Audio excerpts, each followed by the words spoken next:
बिस्मिल्लाहिर्रहमानिर्रहीम। अस्सलाम वालेकुम।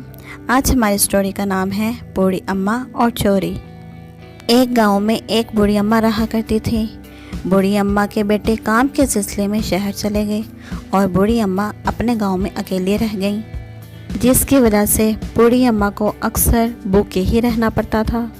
एक दिन बूढ़ी अम्मा खाने की तलाश में घर से बाहर निकली तो उनकी मुलाकात अली से हुई, जो शहर जाकर काम करता था और रात में वापस आ जाता था। बूढ़ी अम्मा उससे कुछ खाने को मांगती हैं। बेटा, 2 दिन से भूखी हूँ, कुछ खाने को दे दो। अली बोला, भूख तो मुझे भी लगी है। बूढ़ी अम्मा बोली, बेटा, क्या तुम्हें भी घर वाले छोड़ गए हैं? नहीं अम्मा जी, मैं काम की वजह से यहाँ रहता हूँ। यहीं पास में मेरा घर है, चलें वहीं जाकर कुछ खा लेते हैं। घर में सब सामान बिखरा पड़ा होता है। बूढ़ी अम्मा पूछती हैं, बेटा, ये सामान क्यों बिखरा है? अली कहता है, अम्मा, जब भी शहर जाता हूँ पीछे से चोरी हो जाती है। फिर दोनों पेट भर कर खाना खाते हैं। अली अम्मा को कहता है, आप आराम करें और रात का खाना खाकर चली जाना। और फिर अली काम पर चला जाता है। रात को जब अली काम से वापस आता है तो आकर क्या देखता है, उसके घर का सारा सामान सलीके से पड़ा होता है। वो हैरान होता है कि आज तो घर में चोरी भी नहीं हुई। अचानक उसे ख्याल आया कि आज तो अम्मा घर पर थी, इसीलिए चोरी नहीं हुई। अगर अम्मा मेरे साथ रह जाएं तो कभी चोरी नहीं होगी। अम्मा जब जाने लगती हैं तो अली उन्हें रोक लेता है और कहता है, आप अपने घर में भी तो अकेली थी, मेरे पास रह जाएं।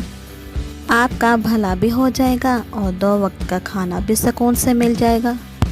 अम्मा भी राज़ी हो जाती हैं। अम्मा के घर रहने से उनको 2 वक्त पेट भर खाना मिलने लगा और अली की चोरी भी नहीं होती थी। अली खूब तरक्की करने लगता है। अली की कामयाबी देखकर बूढ़ी अम्मा सोचने लगती हैं, अली ने अपने फ़ायदे के लिए मुझे अपने पास रखा है। अगर अली मेरा फ़ायदा उठा सकता है तो मैं क्यों ना उससे अपना फ़ायदा उठाऊं।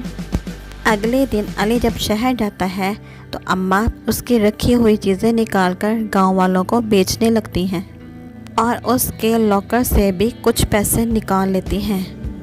रात को जब अली अपने कमाए हुए पैसे लाकर लॉकर में रखता है तो उसे अपने पैसे कम लगते हैं, लेकिन वो उसे अपना वहम समझकर नज़रअंदाज कर देता है और सोचता है, अब तो चोरी भी नहीं होती, पैसे कहाँ जाएंगे।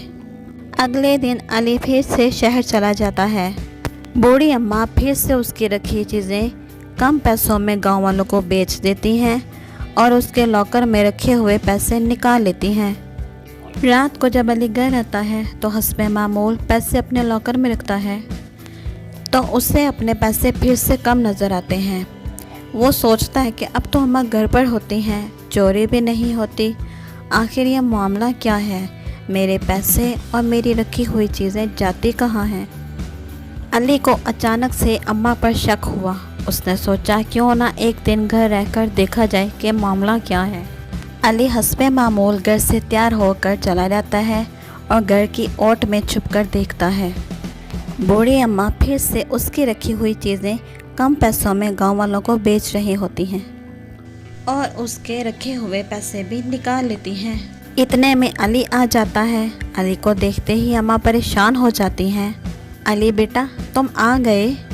बेटा, नहीं कहो मुझे अम्मा, मैंने तुम्हें भूखी प्यासी समझकर अपने घर में जगह दी। मुझे क्या पता था कि मैं एक खुदगर्ज और बेईमान औरत को अपने घर में जगह दे रहा हूँ। आपको मेरी हमदर्दी में मेरी खुदगर्जी नज़र आई अम्मा। तो ठीक है, आज से आप अपनी ज़िंदगी फिर से भीख मांग कर गुजारें। अम्मा, आज आपने मुझे ज़िंदगी का बहुत बड़ा सबक सिखा दिया। कभी किसी पर बिन मांगे एहसान नहीं करो, वो आप ही की जड़ों को खोखला कर देगा। अगर आपको मेरी स्टोरी पसंद आई हो तो please subscribe my channel, like and share. अल्लाह हाफिज़।